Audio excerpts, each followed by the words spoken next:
गडचिरोली जिल्ह्यातील अतिदुर्गम आणि माओवादग्रस्त भामरागड तालुक्यातील तुमरकोठी गावात अखेर विकासाची नवी पहाट उगवली आहे। तब्बल 79 वर्षांच्या प्रतीक्षेनंतर प्रथमच एसटी बस गावात पोहोचली असून ग्रामस्थांनी पारंपरिक नृत्य, वाद्यांचा गजर आणि हातात तिरंगा घेत लालपरीचे जल्लोषात स्वागत केले। शाळकरी मुलांनीही तिरंगा फडकवत देशभक्तीचे वातावरण निर्माण केले।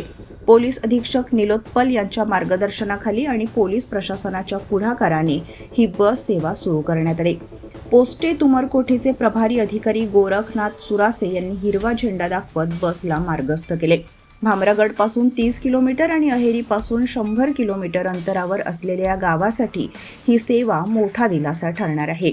या बस सेवेच्या सुरुवातीमुळे सुमारे 500 नागरिकांची पायपीट थांबणार असून विशेषतः विद्यार्थ्यांना शिक्षणासाठी शहरात जाणे आता अधिक सोपे होणार आहे। गडचिरोली पोलीस दलाने केवळ सुरक्षा नव्हे तर विकासाच्या दृष्टीनेही पुढाकार घेत रस्ते, पूल आणि मोबाईल टॉवर्सचे जाळे उभे केले।